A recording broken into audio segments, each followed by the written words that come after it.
It was a quiet night, just like any other. The hum of my truck's engine and the distant whisper of tires on asphalt were the only sounds keeping me company as I passed through a tiny town whose name I'd already forgotten. The town was barely awake, just a gas station with flickering lights and a closed diner with faded letters on the sign. I drove on, the highway stretching into pitch-black nothingness. An hour later, the coffee from earlier hit me. I had to pee bad, and the glowing rest stop sign I'd been counting on? Missed it. No big deal, though.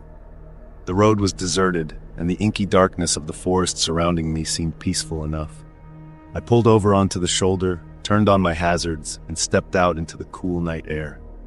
The silence out there was oppressive, the kind that makes your ears ring. I relieved myself while staring into the dark abyss of the trees. Just shadows and whispers of wind, nothing to worry about. Finished, I lit up a cigarette, taking a long drag to settle my nerves. That's when I saw him. At first I thought my eyes were playing tricks on me. A deer, maybe? A trick of the shadows? But as the figure moved closer, stepping out from between the thick tree trunks, it was clear. This was no deer. This was a man. My pulse spiked as adrenaline flooded my veins.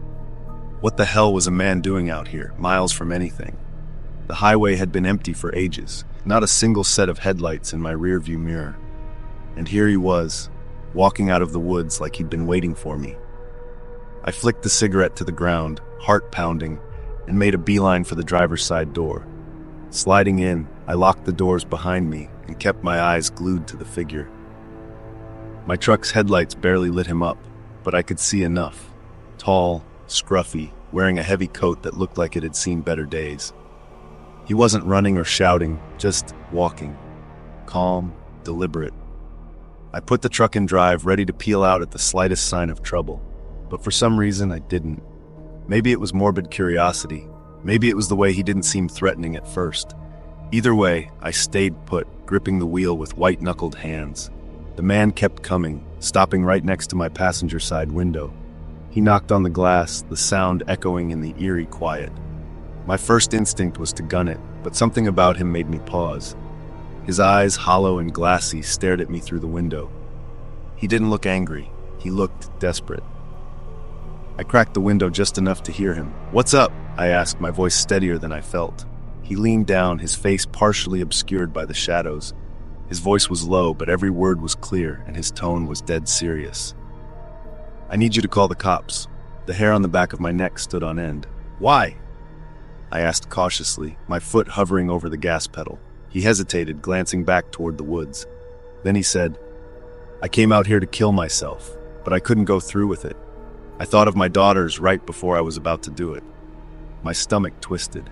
His voice cracked, and I saw his hands trembling slightly. He lifted one of them, holding something that glinted faintly in the low light. A knife.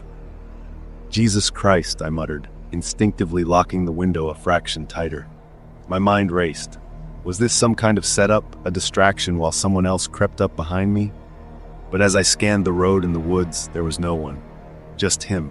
I kept my voice calm, though my heart was racing. "Okay, man, let's take it easy. Why don't you put the knife on the ground first?" He looked at the knife like he'd forgotten he was holding it. Slowly, he crouched and placed it on the pavement, standing up with his hands raised. "It's there. Please, just call them." I fumbled with my phone, glancing between him and the screen. Cell service was patchy out here, but thankfully I got through. As I explained the situation to the dispatcher, the man just stood there, staring off into the darkness like he was waiting for something. Or someone. The dispatcher assured me help was on the way. I relayed that to him, but he didn't respond, just nodded slightly. The air was thick with tension, and I couldn't shake the feeling that something wasn't right. Minutes dragged on like hours. He didn't say another word, and I stayed locked in my truck, watching him like a hawk. Finally, the distant wail of sirens broke the silence. Red and blue lights flashed in my mirrors as a cruiser pulled up behind me. The man didn't run or resist when the officers approached. He just pointed to the knife on the ground and then at the woods, muttering something I couldn't hear. One of the cops came over to me, asking questions, but I couldn't give them much. Just that he'd appeared out of nowhere and told me his story. They took him away, but not before he glanced back at me, his face etched with something I couldn't place. Gratitude? Regret? I didn't know. All I knew was that as soon as the scene cleared, I got the hell out of there, driving until the sunrise chased away the shadows. 2 months later, I still can't shake the memory. Was he just a broken man looking for help? Or was there something else in those woods that night, something darker that he'd escaped? I'll never know. But every time I drive that stretch of highway, I keep my doors locked and my eyes on the tree line, just in case. Before we get into the next story, be sure to hit that subscribe button if you haven't yet. Your support makes all the difference. Thanks for watching, and let us know in the comments where you're watching from. The rain drummed on the windshield like a persistent warning. It was about 15 years ago, and I'd just spent 10 grueling hours behind the wheel, fighting through a solid wall of water from Detroit, Michigan, to just outside St. Louis, Missouri. My co-driver John was up next. As we pulled into a rest area to swap seats, he stretched, cracked his knuckles, and gave me that grin of his, the kind that said he thought life was one big joke. "If we get killed, I'll haunt you," he said with a smirk as I climbed out of the driver's seat. "Appreciate the vote of confidence," I shot back, shaking my head. We caught up on our logs while I wiped the rain from my face. My legs ached from keeping steady on slick roads. My eyes felt like sandpaper, and my hands hadn't relaxed from their death grip on the wheel. I needed sleep. I crawled into the bunk, zipped the curtain shut, and popped in a DVD of My Cousin Vinny. Familiar, funny, and just enough noise to lull me to sleep without the eerie quiet of the road creeping in. The engine's hum mixed with the patter of rain was oddly soothing.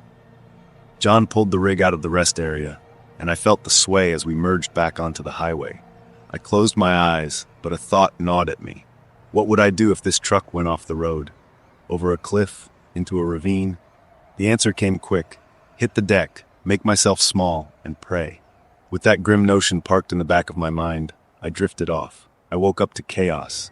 The truck was swerving violently. My head slammed against the wall of the sleeper as I scrambled to sit up. The curtain zipped open, and John's wild eyes met mine. "Get up! Someone's chasing us," he yelled over the roar of the engine. "What?" I shouted, groggy and confused. "They've been tailing us for miles," he barked. "I thought it was just some idiot driver, but they're trying to run us off the road." The truck jolted as something slammed into the back of the trailer. I stumbled forward and clung to the seats for balance, peering through the windshield. Headlights loomed in the rain behind us, swerving aggressively. It wasn't a sedan, it was a big, roaring Ford pickup, its grille glaring like a predator's teeth in the storm. "What the hell do they want?" I asked, my heart hammering. "They're trying to rob us," John shouted, gripping the wheel tighter as he tried to keep the truck steady. The Ford surged forward, slamming into the back of the trailer again. The whole rig shuddered. I could see it more clearly now, its massive frame looming closer. "Call the cops," John yelled. I scrambled for my phone, my hands shaking as I dialed. The signal flickered, dead. We were in the middle of nowhere, surrounded by nothing but dark highway and pouring rain. The truck swerved to the side of us, matching our speed. The passenger window rolled down, and I saw a man leaning out, something glinting in his hand. A gun. "Shit!" I yelled. "They've got a gun!" John cursed under his breath, his knuckles white on the wheel. The Ford veered closer, the man taking aim. A deafening crack split the air, and the side mirror exploded in a shower of glass. "Hold on," John shouted, jerking the wheel. The truck lurched and the trailer swung wide, forcing the Ford to swerve to avoid being crushed. They fell back for a moment, but I knew they weren't done. "We can't outrun them in this thing," John said, his voice tight. "We're sitting ducks." "Then what do we do?" I asked, panic creeping in. He didn't answer, his eyes fixed on the road ahead. Ford was coming up on the passenger side again. I reached for the crowbar we kept under the seat, my fingers wrapping around the cold metal. The Ford pulled up alongside us, the passenger leaning out again. Another shot rang out, this one hitting the door. I ducked instinctively, clutching the crowbar. "Get ready," John said through gritted teeth. "For what?" He didn't answer. Instead, he jerked the wheel again, this time harder. The trailer swung out like a giant pendulum, catching the Ford's rear end. The pickup skidded, its headlights a dizzying blur before it disappeared behind us. For a moment, there was silence, save for the pounding rain and the roar of the engine. "Did we lose them?" I asked, my voice trembling. John shook his head, glancing in the mirrors. "They'll be back. Bastards like that don't give up." He was right. Minutes later, the Ford's headlights reappeared, barreling toward us at full speed. "Brace yourself," John yelled. The truck slammed into the back of the trailer with a force that nearly knocked us off the road. The rig skidded, tires screeching on the wet pavement. John fought to keep control. His jaw clenched. "Hold the wheel," he shouted, letting go to grab something from the center console. I lunged forward, grabbing the wheel as the truck wobbled dangerously. John pulled out a flare gun, his face set in grim determination. "Keep it steady," he barked, rolling down the window. He leaned out, aiming the flare gun at the Ford. I held my breath, the wheel slick in my sweaty hands. A bright red streak shot out, arcing through the rain before slamming into the Ford's windshield. The truck swerved violently, its headlights disappearing into the darkness. John yanked the wheel back, straightening the truck as we sped down the highway. For a long moment, neither of us spoke, the adrenaline crashing over us like a wave. "Think they're gone?" I finally asked. John shook his head, his face pale but resolute. "If they're smart, they'll stay gone." We didn't stop until we reached the next truck stop, our nerves frayed and our hands shaking. When we finally parked, I stepped out into the rain, my legs like jelly. John lit a cigarette with shaky hands, his usual smirk nowhere to be found. "Told you I'd haunt you if we died," he said, his voice hollow. I looked at him, the absurdity of the situation catching up to me. Despite everything, I managed to laugh. "Guess I'll keep driving. Can't have you haunting me just yet." He cracked a weak smile, but neither of us slept that night. Some things stick with you, like the sound of gunshots in the rain and the face of a man willing to risk everything to chase a moving target, and the thought that maybe, just maybe, next time they won't miss. It's been 5 years since that night, and I still can't shake the image from my mind. I've been a trucker for over a decade, and I've seen just about everything the open road has to offer. Good, bad, and downright bizarre. But nothing compares to what happened that foggy night on I-5. I'd been on a long haul, moving freight down the west coast. The load wasn't urgent, but I liked to push through at night to avoid traffic. It was just past 3 a.m., and I was approaching the Cascade Mountains. The weather had turned nasty. Rain was coming down in sheets, and a thick fog clung to the road like a living thing. My wipers worked overtime, but visibility was abysmal. I adjusted my grip on the wheel and leaned forward, squinting at the road ahead. I knew I was coming up on the hairpin turn at Trout Creek, a stretch of highway every trucker dreads.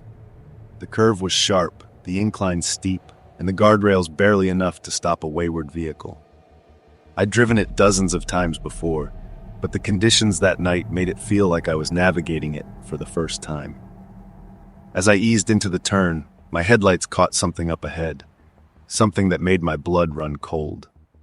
A woman was standing in the middle of my lane. She was completely still, her arms hanging limply at her sides.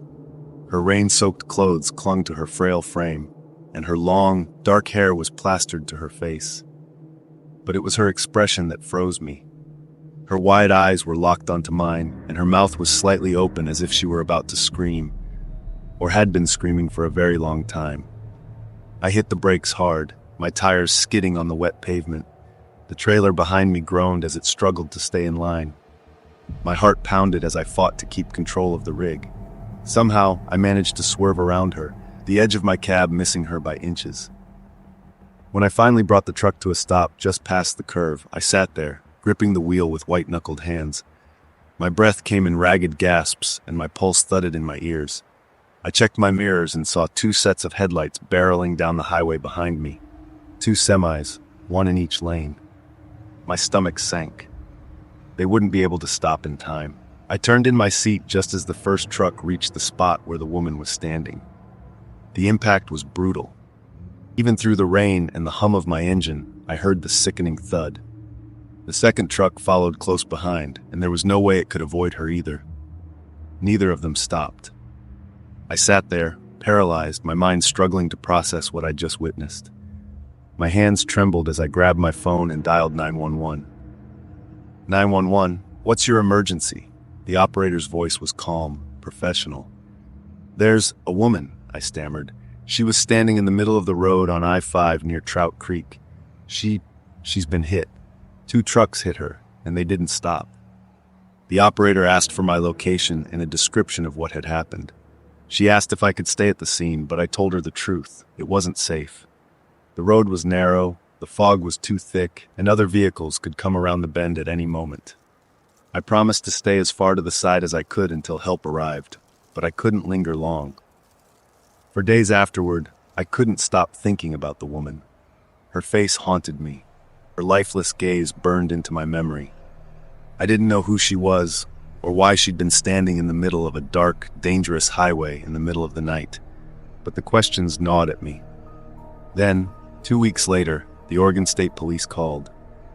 At first, I thought it was just a follow-up on my 911 call, but the officer's tone put me on edge. "Can you tell me what kind of truck you were driving that night?" he asked. "It's a Freightliner Cascadia," I replied, confused. "Why? Is this about the woman on the highway?" "Yes," he said, his voice heavy. "She was killed during your call." My throat tightened. "I didn't hit her," I said quickly. "I swerved to avoid her. I saw 2 other trucks hit her." "We believe you," the officer interrupted. "But the problem is, those other trucks never stopped. We have no records of them passing through the area, and the way station nearby was closed that night. There's no way to track them." I swallowed hard. "Do you know who she was?" "She escaped from a psychiatric hospital earlier that evening," the officer explained. "She was being treated for severe mental health issues. Delusions, paranoia. She had a history of wandering into dangerous situations." Hearing that didn't bring me any peace. If anything, it made the whole thing feel even darker.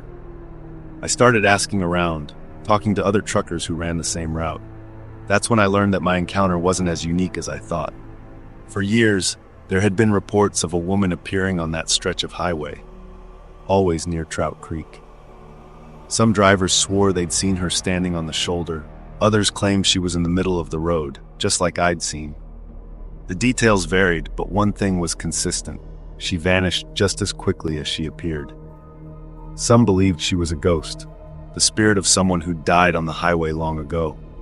Others thought she was an omen, a harbinger of danger or death. I don't know what to believe.